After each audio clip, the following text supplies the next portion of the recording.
It's that time. The one thing none of us really wanted to hear, especially after the Hungarian Grand Prix, which was a snorefest. Christian Horner has confirmed that Red Bull has shifted focus to the RB20. I'm Alex Harrington. Let's talk about it. History was made yesterday as Red Bull's Max Verstappen surged his way to victory, making it 12 in a row for the Milton Keynes team, beating Lotus's previous record of 11 races in 1988 thanks to Ayrton Senna and Alain Prost. Yep, if you're not a Red Bull fan, this might be a very slow season for you, as it looks like they could actually pull off a full clean sweep for the first time in F1 history.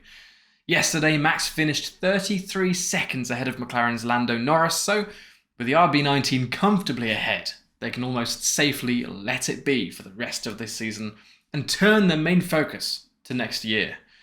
Team principal Christian Horner has confirmed that the upgrades we saw last weekend will likely be the last ones this year, and because of their wind tunnel punishment from them breaking the cost cap in 2021, they're now being forced to start developing next year's car.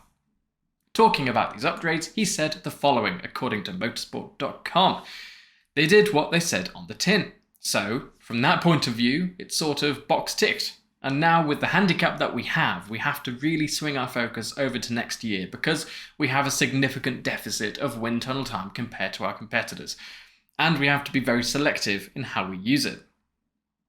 I actually don't think this is the reason behind their change in focus. They know that their car is dominant to the point they likely won't have to touch it for the rest of the year, but instead of making their dominance too obvious to the FIA, which could backfire on them, they're blaming this transition on their wind tunnel time cap. But let's not belittle this penalty. Because they finished first in the Constructor Championship in 2022, they only started with 70% of the allotted wind tunnel time anyway, in comparison to the likes of McLaren, whose 6th place finish gave them 95% of the time this year. With it further being reduced to just 63% because of their cost cap penalty, Red Bull really didn't have much time to play with. Of course, loopholes were used in full force as I described in a recent video, link in description. But let's continue back onto what Horner was saying. We have that cost cap penalty until October this year, so particularly in terms of the amount of runs that you can do per week, we're significantly down compared to 2nd and 3rd place. And we are massively down once you get back to the teams that are 4th or 5th. And if you compare McLaren's amount of runs they can do in a wind tunnel versus ourselves, it's a huge, huge difference.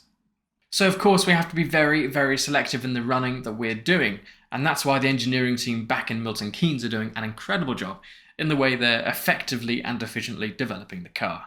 He finishes by saying, of course, there will be circuit-specific changes to the car, low drag, high drag, things like that, but overall, that's it for the upgrades.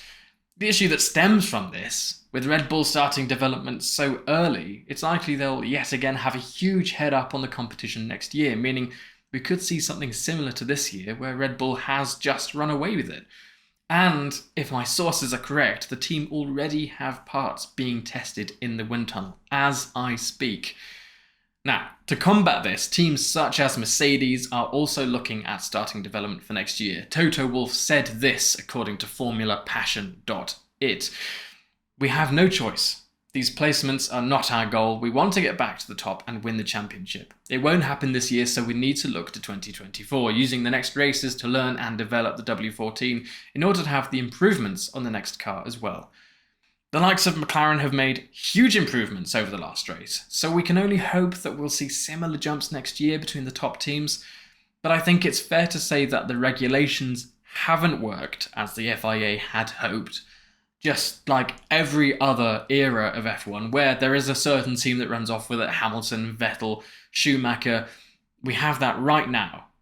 And these current regulations were supposed to be rid of that. So maybe something further has to be done. Let me know in the comments what you think should be done to bring Red Bull closer to the pack.